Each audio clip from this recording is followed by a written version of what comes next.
Today I'm going to show you the absolute fastest way to get rid of your belly. You should have the best willpower, the best discipline, you really want it. You don't really see results because you lack technique, you lack strategy. I'm a perfect example of that. I took guitar lessons for 6 years when I was just a teenager, but I never got better or really achieved anything because the technique I was taught wasn't that great. Same thing happened with college tennis. I was never taught the right technique or method, so I used my strength, kept practicing, but if I was practicing wrong, I wouldn't have gained anything. And that goes for actually losing weight too. You don't have to put in so much effort, so I'm going to show you the easiest way to achieve keto the right way. Goal number 1. If you do a ketogenic diet, there's no distinction between what type of fat you should eat. In other words, keto is really just low carb. They assume it's high fat, but there are certain ketogenic diets, like ideal protein, that are actually low fat, and there are ketogenic diets that are very high in fat. But in this first tip, I'm going to talk about types of fat. This is very important because I've done a lot of research on chronic disease and chronic obesity. You know, obesity continues to increase, and the only thing I know that matches this increase and obesity perfectly is seed oils, omega-6 fatty acids. I'm talking about the increase in corn oil, soybean oil, cottonseed oil, canola oil, safflower oil, sunflower oil, all the omega-6 fatty acids, the highly processed, ultra-processed, highly inflammatory oils. And by the way, it's very unnatural, and the oil that you get from this concentrated refined seed is hidden in the dressings that you put on your salads. You're going to get it in fast food restaurants. In fact, you're probably going to get it in every restaurant that you go to, including pet food. If you feed your chickens this grain, you're going to get a profile that's very high in omega-6 fatty acids, including eggs. Omega-6, this also includes pork, this also includes grain-fed beef.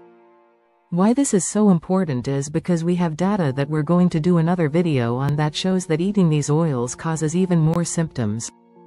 If you look at this massive obesity trend, it's more weight gain than sugar. It's just the seed oils that are in this. So it makes sense to avoid them if you want to lose weight. And this also points to types of protein. You need to eat grass-fed, fish, beef, wild-caught fish. That's tip number 1 and it's very important. So number 2 is to eat a very large salad once a day.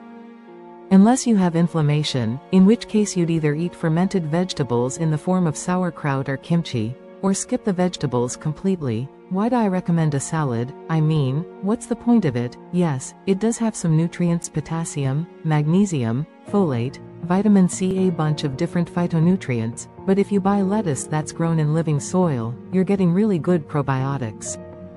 Yes, that raw lettuce has microbes in it that are going to have an effect. The gut and fiber can actually feed the microbiome, so the big benefit of eating a salad is that it helps the microbiome in terms of the diversity and the amount of microbes in your gut, which directly helps you. It helps you lose weight and it helps. The microbiome of an obese person is completely different compared to a lean person.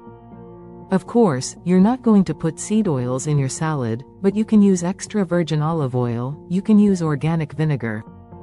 The great thing about salads is that you don't have to count the carbs.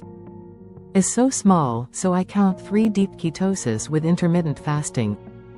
You actually want to generate some deep ketosis, so if you do a blood test for ketones, you're going to get a certain value that lets you know how deep or how strong your ketosis is, but just doing a ketogenic diet alone doesn't work.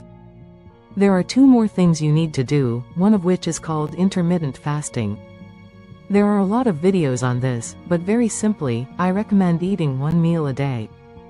23 hours of fasting is not only very effective in getting your body used to working on fats all day long, but you also get a lot of other benefits, like improved cognitive function and mood swings. It reduces inflammation. By the way, if you take it from seed oil, it reduces inflammation a lot. You have to realize that inflammation from seed oil causes insulin resistance, it destroys your metabolism and makes everything. It takes time, so you're doing intermittent fasting. You're actually changing the type of fat that you take in, reducing carbs, and correcting insulin resistance. Thanks you for watching and don't forget to subscribe and see you for the next video.